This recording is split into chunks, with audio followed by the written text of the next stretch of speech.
कर्नाटक में बीजेपी सरकार में कैबिनेट विस्तार के बाद से ही मचने वाला बवाल थमने का नाम नहीं ले रहा है। येदियुरप्पा ने कैबिनेट में विस्तार किया तो उन्हीं की पार्टी के विधायकों ने उन पर पैसे लेकर मंत्री पद बांटने का आरोप लगाते हुए बगावत कर दी है। अब इसी बगावत को रोकने के लिए बीजेपी नाराज विधायकों पर कार्रवाई करने पर उतर आई है। कर्नाटक में मंत्रिमंडल का विस्तार करना सीएम येदियुरप्पा के लिए परेशानी का सबब बन गया है, क्योंकि जब से उन्होंने कैबिनेट में नए 7 मंत्रियों को जगह दी है तब से पार्टी में बगावत का दौर शुरू हो गया है। कुछ विधायक तो पैसे लेकर मंत्री पद बांटने का आरोप भी लगा चुके हैं।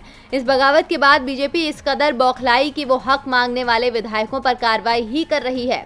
कर्नाटक बीजेपी के विधायक बसनगौड़ा यत्नाल ने अब मुख्यमंत्री येदियुरप्पा को पत्र लिखा है।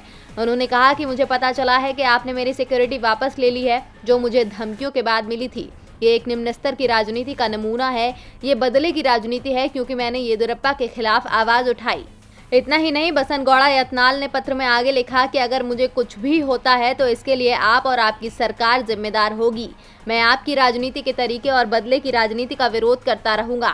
दरअसल कर्नाटक में ये बदलापुर का दौर इसीलिए शुरू हुआ है क्योंकि बसनगौड़ा यत्नाल ने बीएस येदियुरप्पा पर गंभीर आरोप लगाते हुए कहा था कि येदियुरप्पा को राजनीति से संन्यास ले लेना चाहिए। जो भी उन्हें पैसे देता है उन्हें मंत्री बना दिया जाता है।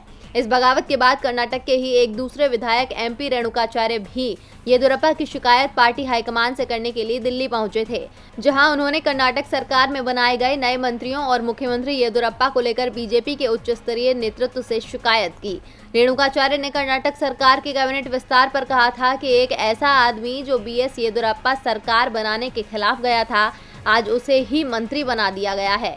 इन आरोपों से परेशान होकर अब बीजेपी बदलापुर पर उतर आई है, जो नेताओं के सुर शांत करने की बजाय उनकी नाराजगी को और बढ़ा रहा है।